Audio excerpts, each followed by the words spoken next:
الحمد لله نحمده ونستعينه ونستغفره ونؤمن به ونتوكل عليه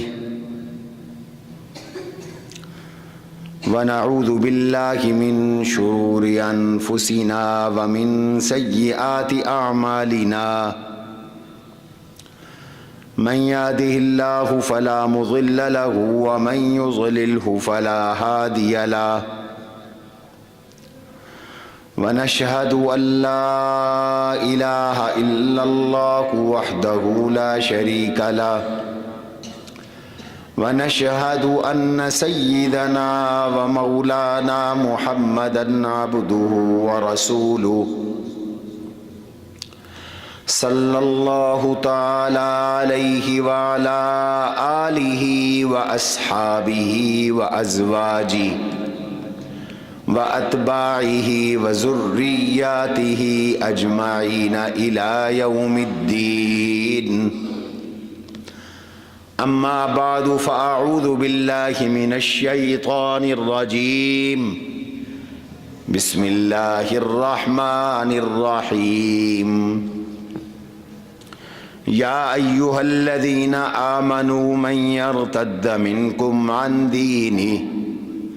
عن دينه فسوف يأتي الله بقوم يحبهم ويحبونه أذلة على المؤمنين أعزة على الكافرين يجاهدون في سبيل الله ولا يخافون لومة لائم ذلك فضل الله يؤتيه من يشاء والله واسع عليم. وقال تبارك وتعالى في موضع آخر ما كان لمؤمن ولا مؤمنة إذا قضى الله ورسوله أمرا أن يكون لهم الخيرة من أمرهم ومن يعص الله ورسوله فقد ضل ضلالا مبينا.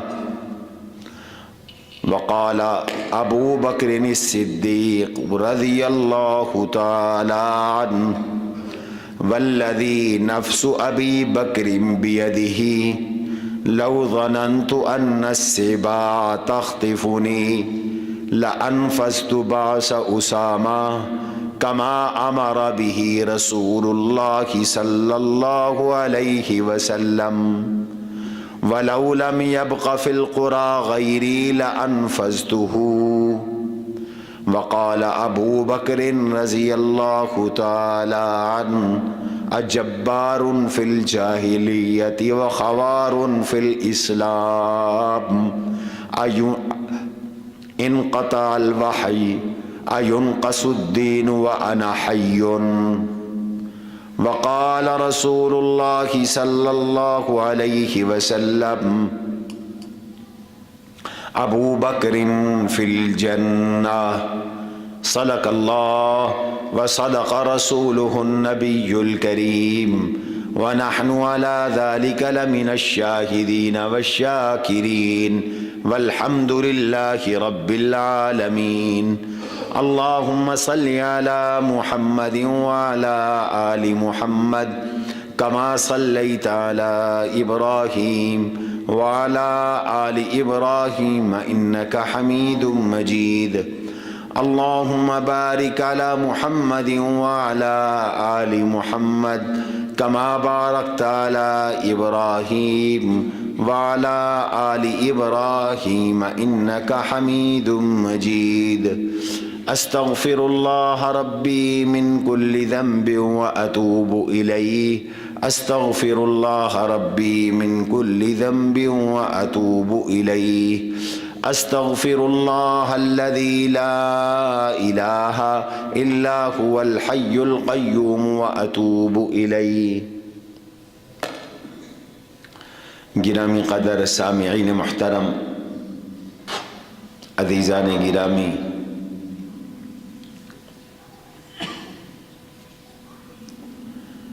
22 جمادہ اخری سیدنا و مولانا و سندنا جانشین پیمبر وصی رسول خلیفہ بلا فصل افضل البشر بعد الانبیاء حضرت سیدنا ابو بکر صدیق رضی اللہ تعالی عنہ کا یوم وصال ہے۔ اس مناسبت سے ایک جمعہ پہلے بھی سیدنا ابو بکر صدیق رضی اللہ عنہ کی سیرت طیبہ کے حوالے سے سیدنا صدیق اکبر رضی اللہ عنہ کے سلسلے میں اترنے والی آیات قرآنیہ کے ضمن میں معروضات پیش کی تھی۔ سیدنا صدیق اکبر رضی اللہ عنہ کی حیات مبارکہ کے بہت سے پہلو ہیں۔ ان کا اسلام لانا ایک مستقل موضوع ہے۔ حضور صلی اللہ علیہ وسلم کی صحبت و وفاداری یہ مستقل موضوع ہے۔ ان کا حبشے کی طرف ہجرت کے لیے سفر شروع کرنا مستقل موضوع ہے۔ ان کا ہجرت مدینہ میں حضور علیہ السلام کا رفیق یار بننا، رفیق و یار غار بننا یہ مستقل موضوع ہے۔ ان کی جرأت و بہادری اور غزوات میں شرکت مستقل موضوع ہے۔ ان کے بارے میں آنے والی آیات قرآنیہ مستقل موضوع ہیں۔ ان کے بارے میں ارشاد فرمائی گئیں حضور صلی اللہ علیہ وسلم کی احادیث مبارکہ یہ مستقل موضوع ہے۔ مرض الوفات میں حضور علیہ السلام کی کا ان پر اعتماد یہ مستقل موضوع ہے۔ حضور کا انہیں اپنے مصلی پہ کھڑا کرنا یہ مستقل موضوع ہے۔ صحابہ کا انہیں جانشین پیمبر بنانا یہ مستقل موضوع ہے۔ صدیق اکبر رضی اللہ عنہ کی استقامت یہ مستقل موضوع ہے۔ اتباع سنت اور تقوی یہ مستقل موضوع ہے۔ کس کس موضوع کو بیان کیا جائے؟ آج کی مجلس میں ہم سیدنا ابو بکر صدیق رضی اللہ عنہ کی خلافت کے بعد ان پہ آنے والے امتحانات، حالات اور ان کی استقامت کا تذکرہ کریں گے۔ حضور علیہ السلام دنیا سے پردہ فرما گئے، وصال فرما گئے۔ امت نے، صحابہ نے اجماع اور اتفاق کے ساتھ حضرت ابو بکر صدیق رضی اللہ عنہ کو اپنا امام بنایا، جانشین بنایا، خلیفہ بنایا، اور حضور صلی اللہ علیہ وسلم کے اشاروں کو سمجھ کر بنایا۔ حضور نے انہیں اپنے مصلی کا امام بنایا تھا۔ مروا ابا بکر فلیصلی بالناس۔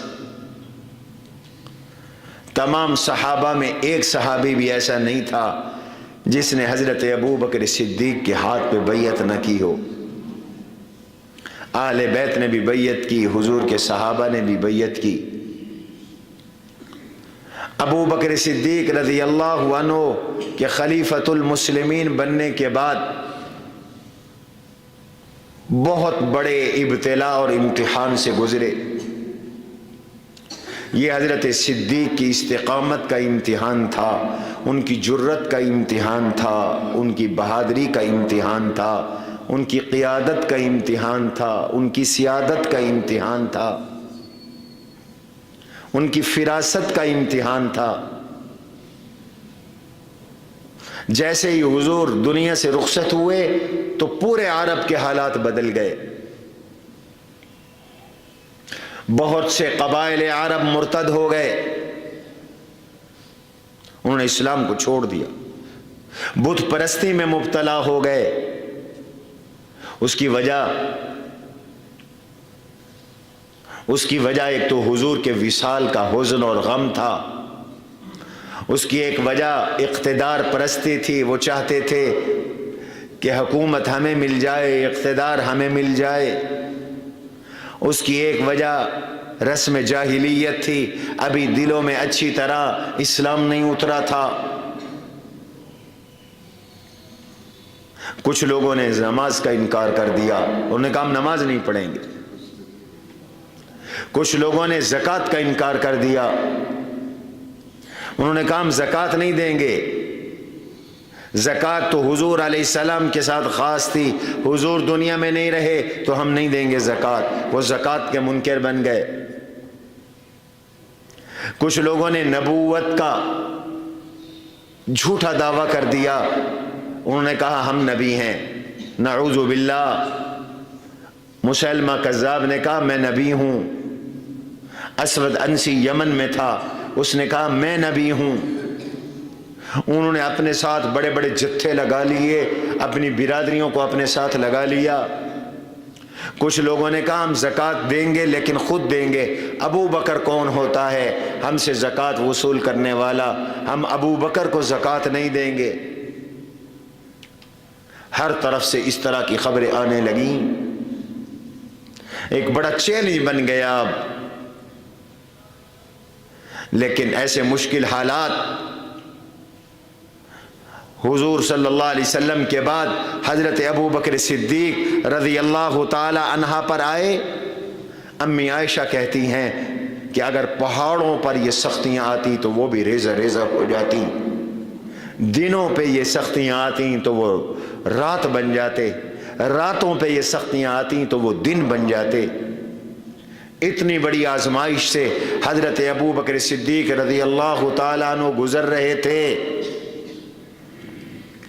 لیکن جرت اور استقامت کا دامن ابو بکر صدیق نے نہیں چھوڑا، ہاتھ سے نہیں جانے دیا۔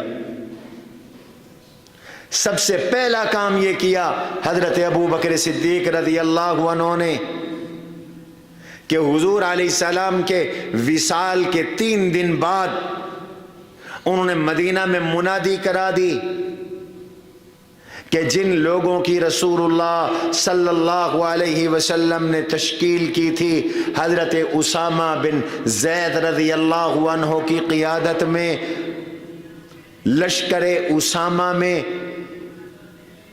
روم کی حکومتوں سے ٹکرانے کے لیے وہ مقام جرف پر پہنچے اور لشکر اسامہ روانہ کیا جائے گا۔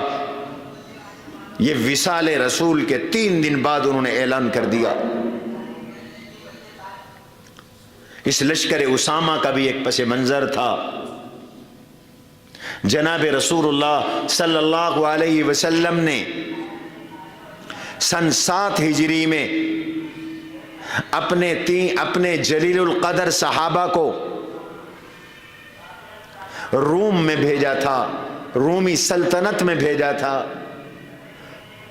عرب کے ایک حصے پر روم جو اس وقت کی سپر پاور تھی، بڑی طاقت تھی، اس کی عملداری تھی، اور وہ مسلمانوں پر اور حضور علیہ السلام پر حملے کی تیاری کر رہے تھے اور شرارتیں کرتے رہتے تھے۔ حضور علیہ السلام نے ایک لشکر بھیجا ان کی سرکوبی کے لیے، مختصر سا لشکر تھا، ان کا سردار بنایا حضرت زید بن حارثہ رضی اللہ عنہ کو۔ یہ زید بن حارثہ حضرت اسامہ کے والد ہیں، حضور کے منہ بولے بیٹے ہیں، اللہ کے نبی علیہ السلام کے محبوب ہیں، حضور کے پاس پلے بڑھے۔ فرمایا اگر زید بن حارثہ شہید ہو جائیں تو پھر امیر جعفر بن ابی طالب رضی اللہ عنہ حضور کے چچا زاد بھائی حضرت علی کے حقیقی بھائی ہوں گے، اگر وہ بھی شہید ہو جائیں تو عبداللہ بن رواحہ وہ امیر ہوں گے۔ اور آپ نے روانہ فرمایا، موتا کے مقام پر دشمن کے ساتھ آمنا سامنا ہوا۔ یہ 3,500 کا لشکر تھا اور دشمن کی تعداد 1 لاکھ سے زیادہ تھی۔ پیغمبر کے صحابہ صرف 3,500 تھے، رومی لشکر 1,00,000 تھا، اور ان کے پیچھے کمک بھی 1,00,000 کی تھی۔ حضرت زید بن حارثہ شہید ہو گئے، حضور مدینہ میں تشریف فرما تھے، ایسے لگتا تھا جیسے حضور لائیو یہ منظر دیکھ رہے ہوں۔ اللہ نے اپنے نبی سے پردے ہٹا دیے، آپ صحابہ کے ساتھ بیٹھے تھے، اور میں اللہ اکبر، اصیب زید، میرا زید شہید ہو گیا، اور جھنڈا جعفر بن ابی طالب کے ہاتھ میں آ گیا۔ پھر تھوڑی دیر کے بعد فرمایا اللہ اکبر، اصیب جعفر، میرا جعفر بھی شہید ہو گیا۔ واخذ الرأی عبداللہ بن رواحہ، اور اسلام کا پرچم حضرت عبداللہ بن رواحہ کے ہاتھ میں آیا ہے۔ حضرت جعفر کے بارے میں فرمایا ان کے بازو کٹ گئے، انہوں نے جھنڈا اپنے سینے کے ساتھ لگایا ہوا ہے۔ پھر جب شہید ہو گئے تو ارشاد فرمایا میں نے جعفر کو دیکھا ہے، اللہ نے بازوؤں کی جگہ ان کو پر لگا دیے ہیں، وہ جنت میں اڑ رہے ہیں، پرواز کر رہے ہیں۔ حضرت عبداللہ بن رواحہ کی شہادت کے بعد آپ نے فرمایا اخذ الرأی خالد بن ولید من غیر امرۃ، خالد بن ولید کے ہاتھ میں جھنڈا آ گیا ہے، انہیں میں نے امیر نہیں بنایا تھا، لیکن جھنڈا ان کے ہاتھ میں ہے، مجبوراً وہ امیر بن گئے ہیں۔ اللہ نے فتح عطا فرمائی، 3,500 کو 1,00,000 پر فتح عطا فرمائی۔ یہ لشکر واپس آیا، حضور علیہ السلام نے فیصلہ کیا کہ میں اپنے ان پیاروں کا بدلہ لوں گا۔ حضور نے فیصلہ فرمایا ہم ان رومیوں کو سبق سکھائیں گے تاکہ آئندہ کے لیے ان کی جرت نہ ہو کہ وہ اسلامی ریاست پہ حملہ کر سکیں۔ تو آپ نے اپنے عمر کے آخری ایام میں ایک لشکر ترتیب دیا تھا، اس لشکر میں حضرت ابو بکر بھی تھے، اس لشکر میں حضرت عمر بھی تھے، اس لشکر میں اجلہ صحابہ بھی تھے، اس لشکر میں مہاجرین بھی تھے، اس لشکر میں انصار بھی تھے،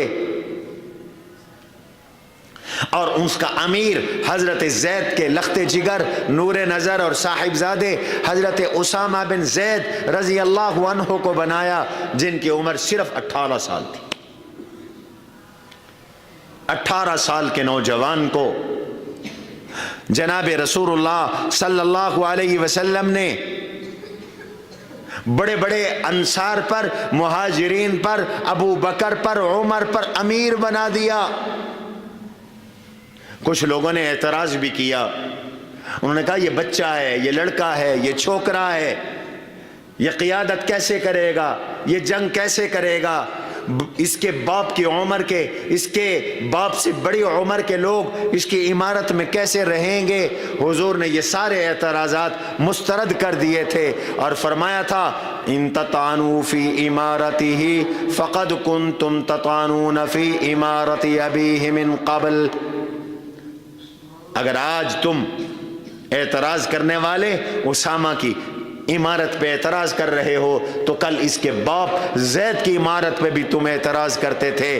وَأَيِّمُ اللَّهِ إِن كَانَ لَخَلِيقًا لِلْإِمَارَةِ، اللہ کی قسم یہ عمارت کے لائق ہے، باصلاحیت جوان ہے۔ وَإِن كَانَ لِمَنْ أَحَبُّ النَّاسِ إِلَيَّ وَإِنَّ هَذَا لَمِنْ أَحَبِّ النَّاسِ إِلَيَّ بَعْدَهُ، اس کا باپ بھی مجھے پیارا تھا، اسامہ بھی مجھے پیارا ہے، میں اس کے والد سے بھی سب لوگوں سے زیادہ پیار کرتا تھا، میں اسامہ سے بھی اس کے والد کے جانے کے بعد سب سے زیادہ پیار کرتا ہوں۔ حضور نے اسامہ کو خلافت سے نہیں ہٹایا، اسلام نے نوجوانوں کی قدر کی ہے، نوجوانوں کی صلاحیت کا اعتراف کیا ہے، حضور علیہ السلام نے بڑے بڑے اجلہ صحابہ کی موجودگی میں اس ینگ نوجوان کو، اس لڑکے کو، حضرت اسامہ کو بڑے بڑے صحابہ پہ امیر بنا دیا۔ اس لشکر کو حضور نے روانہ کیا۔ یہ مدینہ منورہ سے باہر مقام جرف پر لشکر پہنچا تھا۔ حضور کی طبیعت بہت خراب ہو گئی، خطرہ لاحق ہو گیا تھا صحابہ کو، دل میں دھڑکا لگ گیا کہ حضور اب دنیا میں رہنے والے نہیں ہیں۔ حالات بتا رہے تھے، حضور کا حکم تھا یہ مدینہ میں تو نہیں آئے،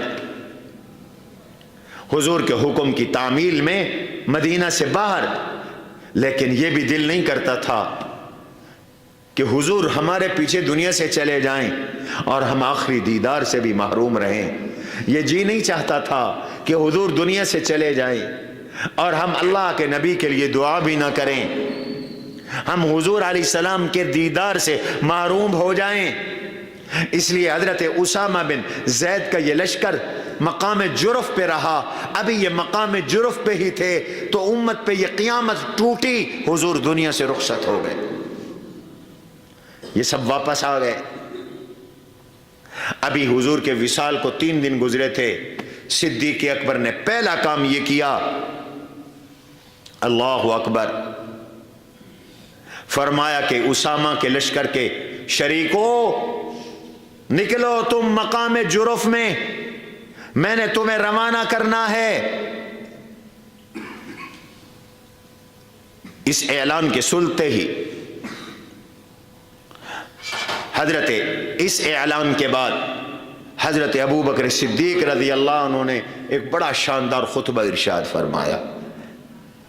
آج اگر کوئی حکمران ہے، کوئی وزیر ہے، کوئی مشیر ہے، کوئی منصب والا ہے، کوئی عہدے والا ہے، کسی کو اللہ نے عزت دی ہے، عمارت دی ہے، تو وہ صدیق اکبر کے اس خطبے سے بہت کچھ سیکھ لے۔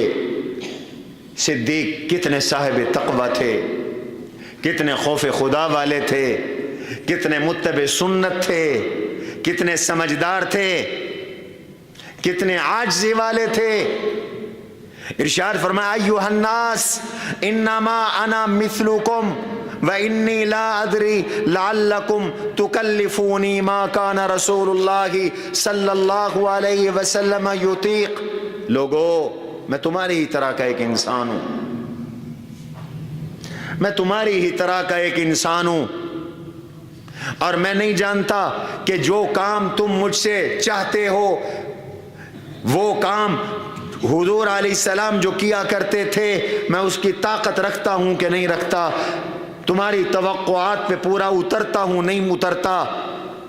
ان اللہ اصطفیٰ محمدہ صلی اللہ علیہ وسلم علی العالمین، اللہ نے حضور کو سارے جہانوں پہ چنا، وعاصمہ من الآفات، اور حضور کو مصیبتوں سے بچایا۔ وانما انا متبع لیس بمبتدع، پوری دنیا سن لے میں ابو بکر حضور کا غلام ہوں، حضور کی پیروی کرنے والا ہوں، حضور کے نقش قدم پہ چلنے والا ہوں، اتباع سنت کرنے والا ہوں، میں بدعت ایجاد کرنے والا نہیں ہوں۔ متبع ولست بمبتدع، میں بدعتی نہیں ہوں، میں نئے نئے کام کرنے والا نہیں ہوں۔ اور اگلا جملہ بڑا شاندار ہے، آج لوگ حکومتوں میں آتے ہیں تو متکبر بن جاتے ہیں، مغرور بن جاتے ہیں، وہ کہتے ہیں جو ہم کہہ رہے ہیں بس یہی ٹھیک ہے، باقی ساری دنیا غلط ہے، ہماری سوچ مکمل ہے، ہمارا حکم بس یہ مکمل ہے، چاہے ملک کا بیڑا غرق ہو جائے، چاہے اسلام کا بیڑا غرق ہو جائے۔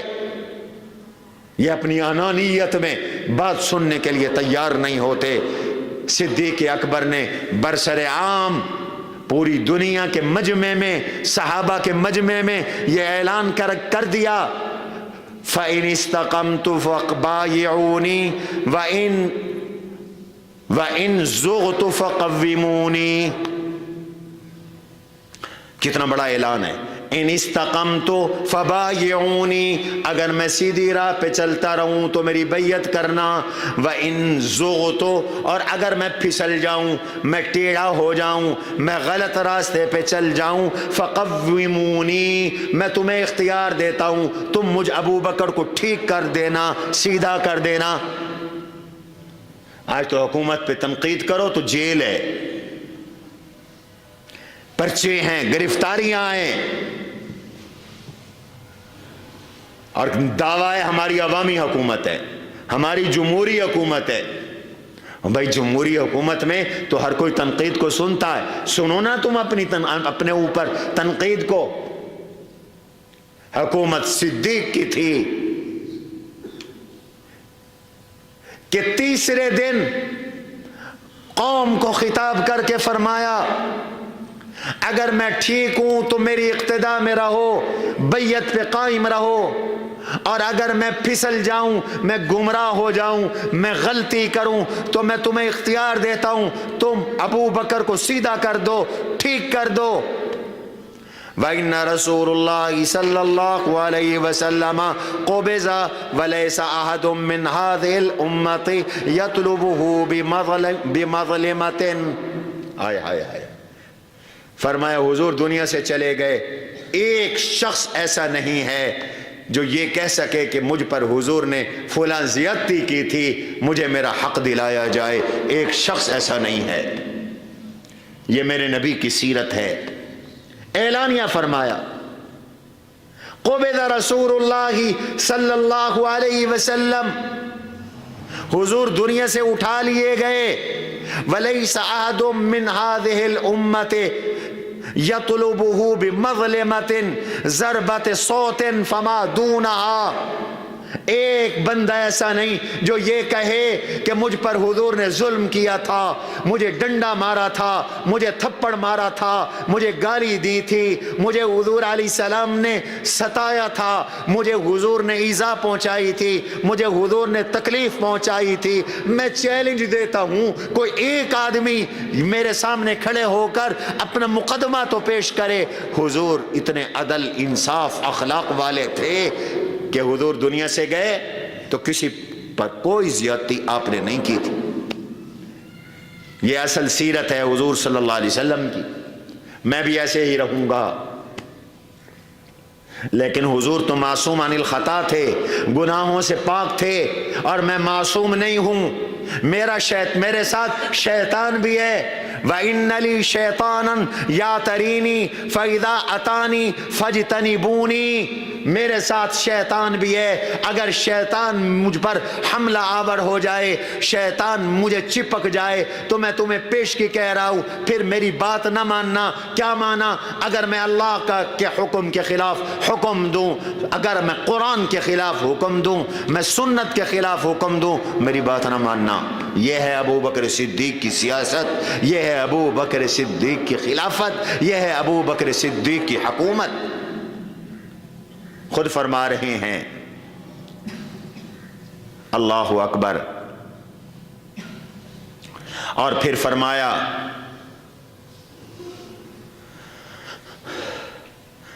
خوب عمل کرو میاں، خوب نیکیاں کرو۔ فَإِنِ اسْتَطَعْتُمْ أَلَّا يَمْضِيَ إِلَّا وَأَنْتُمْ فِي عَمَلِ اللَّهِ فَافْعَلُوا وَلَن تَسْتَطِيعُوا ذَلِكَ إِلَّا بِاللَّهِ، جتنے اعمال کر سکتے ہو اعمال کرو، نیکیاں کر سکتے ہو لوگوں نیکیاں کرو، لیکن یہ اعمال اور نیکیاں اللہ کی توفیق کے بغیر نہیں ہوں گی۔ وَسَابِقُوا فِي مَهْلِ آجَالِكُمْ مِنْ قَبْلِ أَن تُسْلِمَكُمْ آجَالُكُمْ، اپنی موتوں کے آنے سے پہلے پہلے اس وقت کو، مہلت کو غنیمت سمجھو، اس وقت میں اپنے روٹھے رب کو منا لو اور اپنے اعمال کے ساتھ اپنے اللہ کو خوش کر لو۔ وَإِنَّ قَوْمًا نَسُوا آجَالَهُمْ وَجَعَلُوا أَعْمَالَهُمْ بَعْدَهُمْ فَإِيَّاكُمْ أَن تَكُونُوا مِثْلَهُمْ، کچھ لوگ ایسے تھے جو موت کو بھول گئے تھے، کچھ لوگ ایسے تھے اپنے خاتمے کو بھول گئے تھے اور بدعملی کا شکار ہوئے تھے، وہ تم سے پہلے گزر گئے، خبردار ان کی طرح نہ بن جانا۔ نیک اعمال کرو، احذروا الموت موت سے ڈرو. واعتبروا بالابناء والآباء والاخوان، جو تمہارے باپ دادا مر چکے، بھائی مر چکے، اولادیں مر چکی، ان کے ساتھ عبرت حاصل کرو. وہ دنیا میں کوئی نہیں رہے، دنیا میں ہم نے بھی کوئی نہیں رہنا. اور حضرت ابو بکر صدیق نے لا يقبل من الاعمال الا ما اريد به وجهه، اللہ کو وہی عمل قبول ہے جو اللہ کی رضا کے لیے کیا جائے، جس میں دکھلاوا نہ ہو. لہذا فاریدوا اللہ باعمالکم، اللہ کے لیے اعمال کرو، اعمال کا ارادہ کرو. اعتبروا عباد اللہ بمن مات منکم، جو مر چکے ہیں ان سے عبرت حاصل کرو. وتفکروا فی من کان قبلکم، جو تم سے پہلے ہیں ان کے بارے میں سوچو. این کانوا امس، کل وہ کہاں تھے. وین هم اليوم، آج وہ کہاں پڑے ہوئے ہیں. وہ بڑے بڑے حسین نازنین، ناز و نخروں والے، دولت میں کھیلنے والے، آگے پیچھے گاڑیاں چلتی تھیں، لوگ ہاتھ جوڑ کے سامنے کھڑے ہوتے تھے. کل وہ کہاں تھے، آج وہ کہاں ہیں. این الجبارون الذین کان لهم ذکر القتال والغلبہ فی مواطن الحروب، وہ جنگجو کہاں ہیں، وہ جبار کہاں ہیں، وہ ظالم کہاں ہیں جن کو جنگوں میں یاد کیا جاتا تھا، میدان جنگوں میں ان کی نشانیاں موجود ہوئیں، موجود ہیں، وہ کہاں ہیں آج. اللہ اکبر. صاروا رمیما، آج ان کی ہڈیاں بھی چکنا چور ہو چکی ہیں، ان کے خاندان بکھر چکے ہیں. جو گندے تھے وہ گندے ہو گئے. الخبیثات للخبیثین والخبیثون للخبیثات. این الملوک، وہ بادشاہ کہاں ہیں. الذین آثاروا الارض وعمروها، جنہوں نے اس زمین کو آباد کیا تھا. بڑی بڑی ان کی نشانیاں قائم ہیں. کہاں ہیں وہ بادشاہ آج. ہمارے شجاع آباد کے بانی نواب شجاع خان تھے، آج کہاں ہیں. اس کی قبر کے اوپر جائیں مرحوم کی، حالانکہ نیک آدمی تھا، تو 6 انچ مٹی ہوتی. اجڑا ہوا قبرستان کی اجڑی ہوئی قبر ہے. یہ شاہی مسجد اور لاہور اور شاہی مسجد کے سامنے موجود شاہی قلعہ جا کر دیکھو، کتنی نفاست سے بنا ہوا ہے. کہاں ہیں یہ شاہی قلعوں میں رہنے والے حکمران اور بادشاہ، اور کہاں ہیں اتنی بڑی بڑی مساجد بنانے والے. دلی کی جامع مسجد، دلی کا لال قلعہ میں نے دیکھا ہے.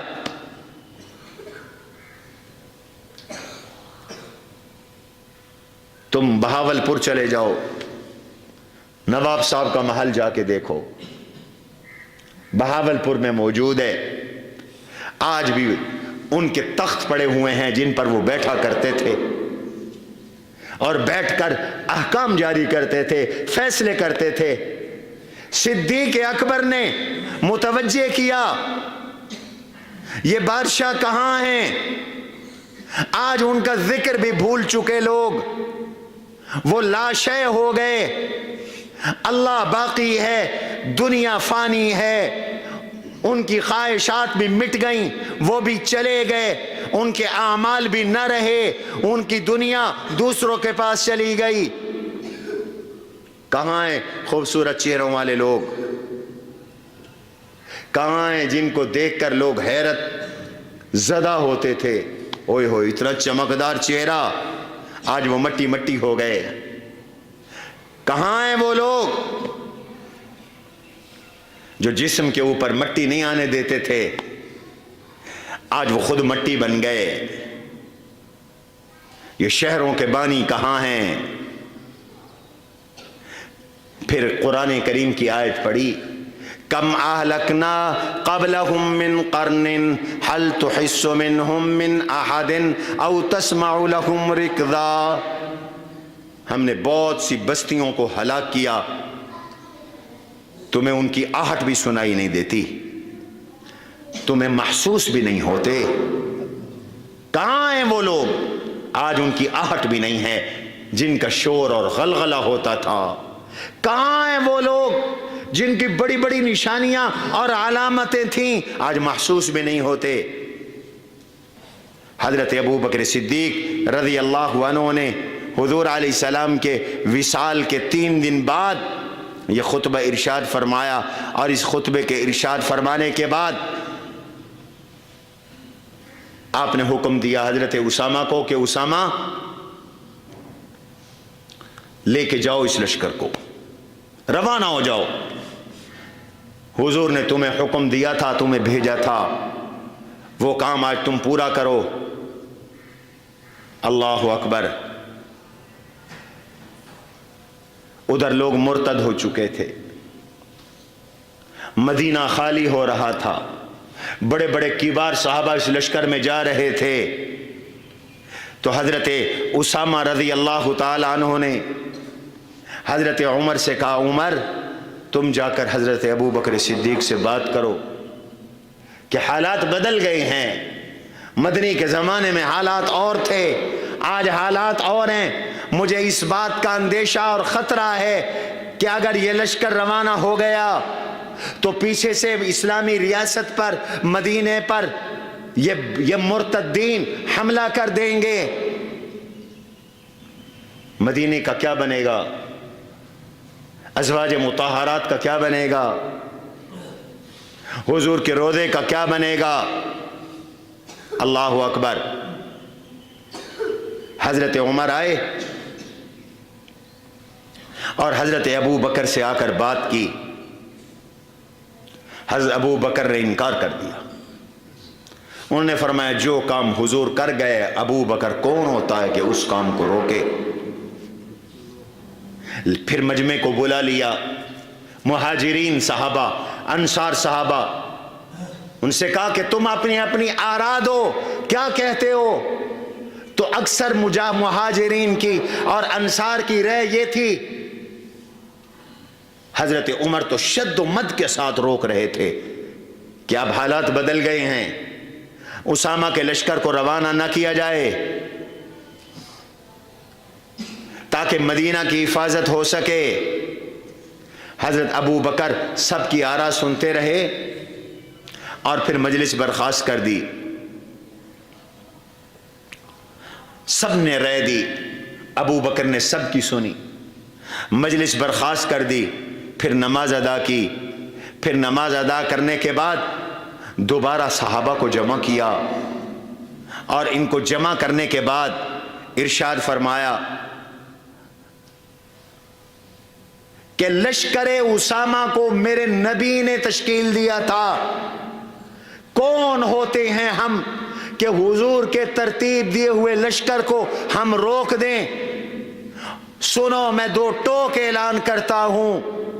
والذی نفس ابی بکر بیدہ لو ظننت ان السباع تخطفنی لانفذت باس اسامہ. اللہ کی قسم, اس ذات کی قسم جس کے قبضے قدرت میں ابو بکر کی جان ہے, اگر مجھے یہ یقین ہو جائے کہ لشکر اسامہ کے جانے کے بعد ابو بکر کو درندے آ کر نوچ لیں گے, چیر اور پھاڑ دیں گے ابو بکر کو درندے, پھر بھی میں اسامہ کے لشکر کو روانہ کروں گا کما امر بہ رسول اللہ صلی اللہ علیہ وسلم, جیسے حضور نے حکم کیا تھا. حضور حکم کر گئے, میں کیوں روکوں؟ میں اگر درندے بھی مجھے نوچ ڈالیں, مجھے اس کا یقین ہو جائے, تب بھی بھیجوں گا. وَلَوْ لَمْ يَبْقَ غَيْرِي لَأَنْفَذْتُهُ, اگر مدینہ کے سارے لوگ شہید ہو جائیں, مجھے اس کا یقین ہو کہ مدینہ کے سارے لوگ شہید ہو جائیں گے اور میں اکیلا بچ جاؤں گا, تب بھی بھیجوں گا. یہ اتباع سنت ہے ابو بکر صدیق کی, یہ حضور کے ساتھ مضبوط تعلق ہے. اور اس موقع پر حضرت عمر رضی اللہ عنہ نے پھر حضرت ابو بکر سے درخواست کی, امیر المؤمنین فیصلے پہ نظر ثانی چلے، اگر فیصلے پہ نظر ثانی نہیں کر سکتے، کئی حضرات کی رائے ہے کہ آپ امیر بدل دیں، کسی تجربہ کار کو امیر بنائیں۔ اسامہ 18 سال کا نوجوان ہے، بڑے بڑے مشائخ صحابہ موجود ہیں، ان کو امیر بنا دیں۔ تو حضرت ابو بکر صدیق اس موقع پہ بھی ڈٹ گئے، اسی کو استقامت کہتے ہیں۔ فرمایا ثقلت کا امک وعدمت کا یبن الخطاب استعملہ رسول اللہ صلی اللہ علیہ وسلم وتامرنی ان انزعہ۔ عمر تیری ماں تجھ کو روئے، عمر تیری ماں تجھے نہ پائے، پیار کے ساتھ فرمایا تو دنیا میں نہ رہے ابن خطاب۔ حضور نے اسامہ کو امیر بنایا تھا، میں کون ہوتا ہوں اسامہ کو معزول کرنے والا؟ جس کو حضور امیر بنا دے۔ ابو بکر کون ہوتا ہے اس کو امارت سے ہٹانے والا؟ حضرت عمر کو جن لوگوں نے یہ پیغام دے کے بھیجا تھا، عمر واپس آئے تو وہ انتظار میں تھے، پوچھا ابو بکر نے کیا کہا؟ حضرت عمر نے فرمایا تمہارا بیڑا تمہارا ستیہ ناس ہو، تمہاری وجہ سے مجھے بھی ابو بکر کی ڈانٹ پڑ گئی۔ ابو بکر نہیں مانتے، اور حضرت ابو بکر صدیق رضی اللہ عنہ نے حکم دیا چلو چلو چلو لشکر والو روانہ ہو جاؤ، اور خود مقام جرف میں پہنچے، اور حضرت اسامہ اونٹ پہ سوار تھے، ابو بکر نے روانہ کیا اور پیدل چل رہے تھے۔ حضرت اسامہ آگے آگے جا رہے ہیں، اونٹ پہ سوار ہے حضرت ابو بکر خلیفہ رسول جانشین پیمبر، پیچھے دوڑ رہے ہیں۔ 18 سال کا جوان وہ بیٹھا ہے اونٹ پر، اللہ اکبر، اور 58 سال 60 61 سال کے بزرگ وہ پیدل دوڑ رہے ہیں۔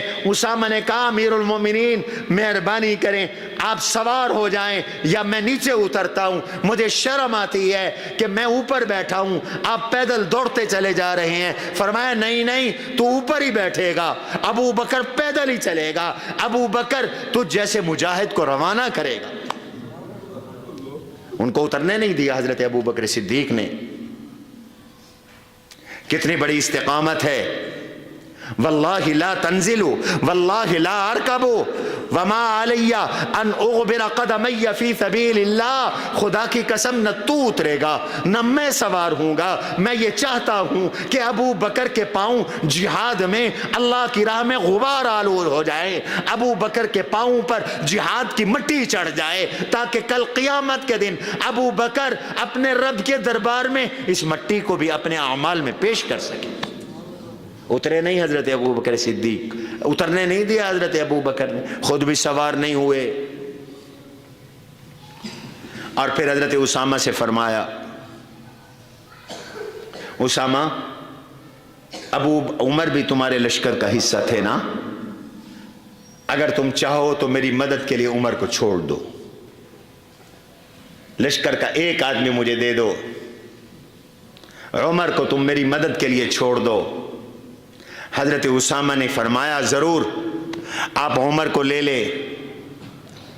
حضرت ابو بکر نے عمر کو اپنے ساتھ اپنے پاس رکھ لیا۔ اب لشکر کو ہو حضرت ابو بکر رضی اللہ عنہ نے نصیحتیں فرمائیں۔ اللہ اکبر، کیا خوبصورت نصیحتیں ہیں۔ فرمایا ایھا الناس قفوا اوصیکم بعشر فاحفظوها عنی، اور لوگوں میں ابو بکر تمہیں 10 کاموں کی وصیت کرتا ہوں، ان 10 کاموں کو مجھ سے یاد کر لو۔ اوصیکم بعشر فاحفظوها عنی، ابو بکر کی 10 نصیحتیں سن لو۔ ابو بکر کی یہ نصیحتیں میرے لیے بھی ہیں، آپ کے لیے بھی۔ پہلی نصیحت ابو بکر کی، لا تخونوا، خیانت نہ کرنا، ولا تغلوا، کرپشن نہ کرنا، حقدار کو حق دینا، رشوت نہ لینا، چوریاں نہ کرنا، غنیمت میں خیانت نہ کرنا، پوری پوری غنیمت لے آنا۔ صدیق کی دور اندیشی دیکھیں، جس معاشرے میں کرپشن آتی ہے وہ تباہ ہو جاتا ہے۔ آج پاکستان کیوں تباہ ہوا ہے؟ عالمی ادارے کہہ رہے ہیں ملک میں کرپشن ہے، بددیانتی ہے، خیانت ہے، چوری ہے۔ جس کے ہتھے جو چڑھ رہا ہے وہ اس کو اڑا رہا ہے، وہ اس کو کھا رہا ہے۔ پہلے صرف پٹواری اور پولیس والے بدنام تھے، آج ہر بندہ چوریوں پہ لگا ہوا ہے۔ اتنا بڑا سیلاب آیا، ہم نے عبرت حاصل نہیں کی، ہم اسی انتظار میں ہیں اس سے بڑا عذاب آیا اللہ کا ہم پر۔ 10-10 لاکھ رشوت پٹواری صاحب لکھ رہے ہیں، آدھے پیسے پٹواری کے اور آدھے پیسے لکھوانے والے کے۔ دیوار ایک گری، روپیہ ملا 20 لاکھ، 10 لاکھ پٹواری نے کھایا، 10 لاکھ اس نے کھایا۔ رب کعبہ کی قسم، اس نے بھی دوزخ کے انگارے کھائے، اس نے بھی دوزخ کے انگارے کھائے۔ حضور نے ارشاد فرمایا تھا، لوگو ایاکم والغلول، اپنے آپ کو کرپشن سے بچاؤ، بددیانتی سے بچاؤ، اپنے آپ کو خیانت سے بچاؤ۔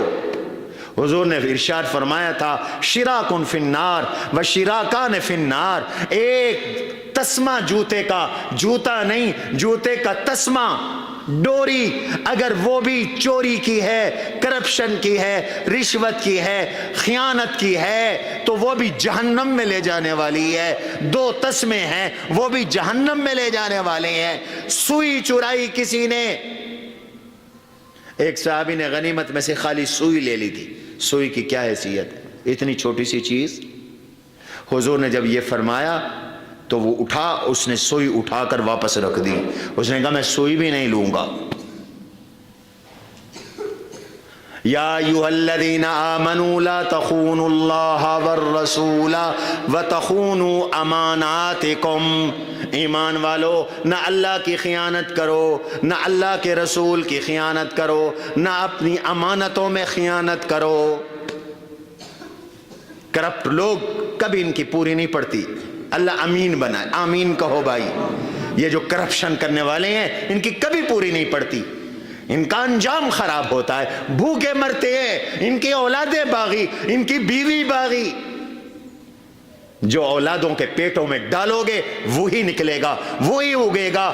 گندم کاشت کرو گے گندم اگے گی، جو کاشت کرو گے جو اگے گی۔ اور اگر رزق حلال بچوں کو کھلاؤ گے بچے نیک بنیں گے، رزق حرام کھلاؤ گے تو یہ باغی بنیں گے۔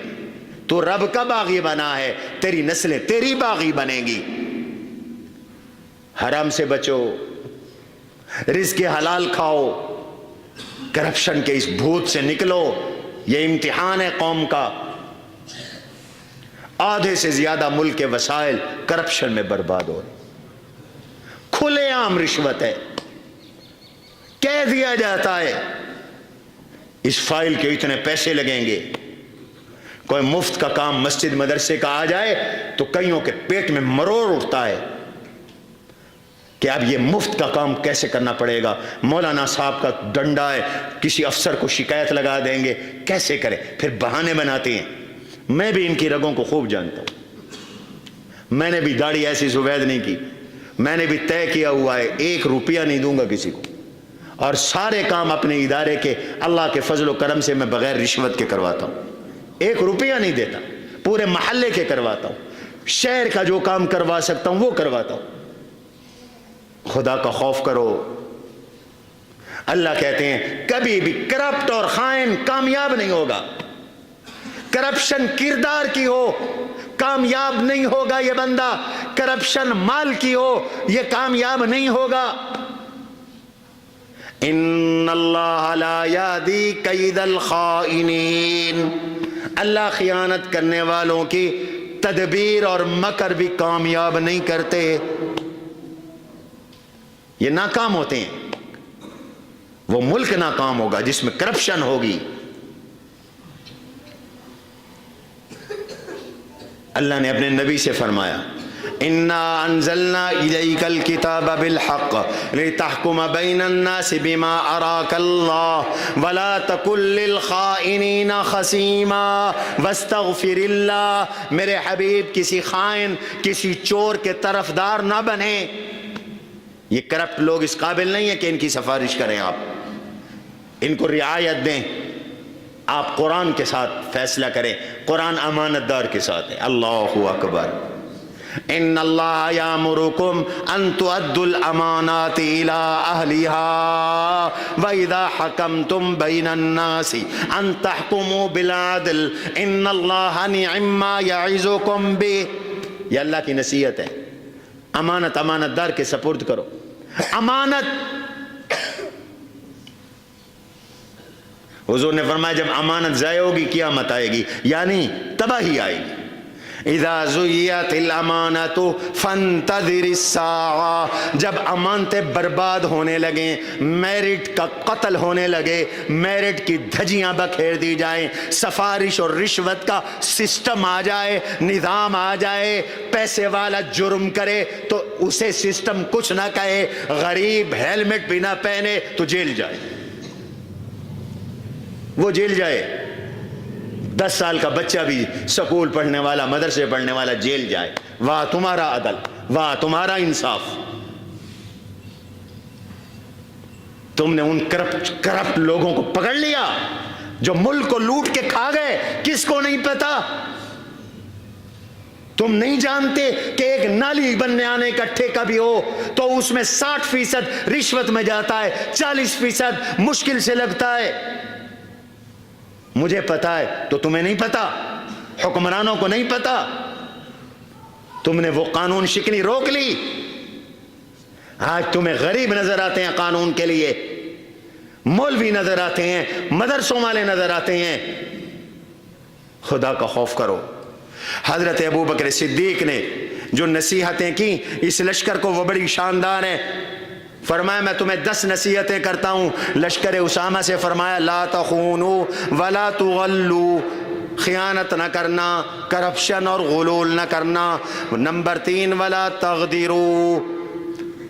عہد شکنی نہ کرنا، معاہدوں کو نہ توڑنا، وعدوں کو پامال نہ کرنا، غداری نہ کرنا. ولا تمثلوا. دشمن کا مثلا نہ کرنا، دشمن کے ہاتھ پاؤں ناک کان اعضاء مت کاٹنا. ولا تقطعوا شجرة مثمرة. کوئی پھلدار باغ نہ کاٹنا، پھلدار درخت نہ توڑنا. ولا تذبحوا شاة ولا بقرة ولا بعیرا. دشمن کی بکریوں کو بھی مت ذبح کرنا، گائے بھی مت ذبح کرنا، دشمن کے اونٹ بھی مت ذبح کرنا. الا لمأکولۃ. اتنا ذبح کرنا جتنا تم حلال کر کے اپنا کھانا بنا سکو، نقصان نہ پہنچانا. فسوف تمرون باقوام قد فرغوا انفسهم في الصوام. تمہیں کچھ ایسے لوگ ملیں گے جو چرچوں میں ہوں گے، گرجا گھروں میں ہوں گے، عبادت میں مشغول ہوں گے. ہوں گے وہ غیر مسلم، ہوں گے وہ کرسچن، ہوں گے وہ نصارہ، ہوں گی وہ اقلیتوں میں، وہ لڑنے والے نہیں ہوں گے. تو تم بھی ان کو چھوڑ دینا. فدعوہم. ان کو چھوڑ دینا. وما فرغوا انفسہم لہو. اور ان سے تعرض نہ کرنا. وسوف تقدمون علی قوم یاتونکم بآنیة فیہا الوان الطعام فاذا اکلتم منہ شیئا بعد شیء فاذکروا اسم اللہ علیہا. دشمن کے لوگ تمہاری دعوتیں کریں گے، رنگ برنگی کھانے لائیں گے. کھانا کھا کر، کھانا کھاتے ہوئے بسم اللہ پڑھنا، اللہ کا شکر ادا کرنا. ایسے کھانے پر بسم اللہ ضرور پڑھنا. اللہ اکبر. فرمایا ایسے لوگ بھی تمہیں ملیں گے جن کے سر درمیان سے مڑے ہوئے ہوں گے اور ان کے سائیڈوں سے بال لٹکے ہوئے ہوں گے. جیسے پٹی لٹکی ہوتی ہے ایسے بال لٹکے ہوئے ہوں گے. ان کو تلوار کے ساتھ ان کی گردنیں اڑا دینا. ان دفعو بسم اللہ، بسم اللہ، اب روانہ ہو جاؤ. حضرت اسامہ کے لشکر کو ابو بکر صدیق نے تب روانہ کیا جب پورا عرب باغی بن چکا تھا اور اکثر قبائل مرتد ہو چکے تھے، کچھ زکوٰۃ کا انکار کر رہے تھے، کچھ نماز کا انکار کر رہے تھے، کچھ ختم نبوت کا انکار کر رہے تھے، مدینے پہ حملے کا اندیشہ تھا۔ لشکر گیا، 40 دن کے اندر اندر واپس آیا، اور اس لشکر نے دشمن کے دانت کھٹے کیے۔ ایک جگہ گئے، فتح کی، غنیمت سمیٹی، دوسری جگہ گئے، فتح کی، غنیمت سمیٹی۔ حضرت زید بن حارثہ شہید ہوئے تھے موتا میں 7 ہجری میں، اسامہ ان کے بیٹے تھے۔ حضور نے انہیں نصیحت کی تھی کہ بیٹا اسامہ جا اپنے باپ کے قتل کا بدلہ لے لے۔ حضرت اسامہ بن زید کو حضور نے اس لیے بھیجا تھا، امیر بنایا تھا، نوجوان کو 18 سال کی عمر میں بڑے بڑے مہاجر انصار صحابہ کا امیر بنایا تھا۔ وہ بدلہ لے کر 40 دن کے اندر اندر واپس آ گئے۔ ساری دنیا، سارے صحابہ وہ روک رہے تھے، یہ استقامت کا پہاڑ بن کر صدیق اکبر اسامہ کو روانہ کر رہے تھے۔ سوچ صدیق کی صحیح نکلی، فیصلہ صدیق کا صحیح نکلا، فراست صدیق کی صحیح نکلی۔ اس لیے حضرت عمر سے مرتدین کے بارے میں حضرت عمر سے حضرت ابو بکر نے ڈانٹ کر کہا، اب یہ روانہ ہو گئے، اب اگلا محاذ تھا مرتدین، ان سے جہاد کرنا۔ حضرت عمر اور کچھ صحابہ کی رائے تھی کہ سب سے ایک ٹائم پہ لڑنا اور محاذ کھولنا بڑا مشکل ہے۔ ابو بکر جو زکوٰۃ کے منکر ہے، چلو کلمہ تو پڑھتے ہیں نا۔ حضور نے فرمایا امرت ان اقاتل الناس حتی یشہدوا اللہ الہ الا اللہ، مجھے حکم ہے کہ میں ان سے لڑوں جو کلمہ نہیں پڑھتے حتیٰ کہ وہ کلمہ پڑھیں اور نماز ادا کریں۔ ابو بکر یہ نماز تو ادا کرتے ہیں، صرف زکوٰۃ نہیں دیتے نا، ان سے نہ قتال کریں۔ حضرت ابو بکر صدیق کو غصہ آ گیا، حضرت عمر کی داڑھی پہ ہاتھ رکھا اور ہاتھ رکھ کے کہنے لگے اجبار فی الجاہلیت وخوار فی الاسلام، عمر جاہلیت میں بڑا بہادر تھا، اسلام میں تو بزدل بن گیا ہے۔ ان قطع الوحی ان قطع الوحی وہی منقطع ہو گئی، اینقص الدین وانا حی، دین کم کیا جائے اور ابو بکر زندہ رہے، یہ نہیں ہو سکتا۔ ابو بکر اپنی زندگی میں دین کو کم نہیں ہونے دے گا۔ اللہ کی قسم، جو نماز اور زکوٰۃ میں فرق کرتا ہے ابو بکر اسے لڑے گا۔ لَأُقَاتِلَنَّ مَنْ خَالَفَ بَيْنَ الصَّلَاةِ وَالزَّكَاةِ مَنْ فَرَّقَ بَيْنَ الصَّلَاةِ وَالزَّكَاةِ، ابو بکر اسے لڑے گا جو نماز اور زکوٰۃ میں فرق کرتا ہے۔ بھائیو زکوٰۃ بھی فرض ہے، نماز بھی فرض ہے، جو نماز پڑھتا ہے زکوٰۃ نہیں دیتا وہ بھی اسی طرح اسلام سے خارج ہے جیسے نماز کا منکر اسلام سے خارج ہے۔ واللہ لو منعونی عقالا، اللہ کی قسم اگر کوئی حضور کی حیات مبارکہ میں ایک رسی بھی جانور کی دیا کرتا تھا زکوٰۃ میں جانور کے ساتھ، آج اگر وہ جانور دے گا رسی نہیں دے گا تو ابو بکر اس سے بھی لڑے گا، ابو بکر اس سے بھی لڑے گا۔ اور لڑے ابو بکر، مرتدین سے جہاد کیا، 3 جنگیں لڑیں، اور ان جنگوں میں ابو بکر خود شریک ہو گئے۔ ادھر اسود انسی اور ادھر مسیلمہ کذاب جو نبوت کے جھوٹے دعوے دار تھے، ان کے خلاف جنگ لڑی۔ ایک ٹائم میں فرمایا میں خود لڑوں گا، مجھے جانے دو۔ علی سواری سے اتار کے لے آئے، امیر المومنین آپ شہید ہو گئے، ہمارا کیا بنے گا؟ ہم ہیں نا آپ کے سپاہی، آپ کیوں جاتے؟ علی اتار کے لے آئے۔ واہ علی، علی تو صدیق کا وزیر تھا، علی تو صدیق کا سپہ سالار تھا، علی تو صدیق کا مشیر تھا، علی تو صدیق کا یار تھا، علی تو صدیق کی کابینہ کا فرد تھا۔ تمہیں کسی نے غلط بتا دیا، حضرت علی اتار کے لے آئے۔ اللہ اکبر۔ اور حضرت ابو بکر صدیق نے اس قدر مضبوط اعصاب رکھے، سب کے پاؤں کے نیچے سے زمین سرک گئی تھی، لیکن ابو بکر استقامت کا پہاڑ بن کر ڈٹا رہا. اگر ابو بکر بھی کمزور ہو جاتے تو خدا کی قسم تاریخ کا پہیہ گھوم جاتا. اللہ کی قسم آج اسلام اس طرح نہ ہوتا, آج میں اور آپ مسلمان نہ ہوتے. اگر آج دنیا میں اسلام ہے تو یہ صدیق کی استقامت کی برکت ہے. اللہ ہمیں سچا صدیقی بنائے, صدیق اکبر کی اتباع. قد عظمت فللأمجاد بانيها ومن يسعى إلى العليا بما فيها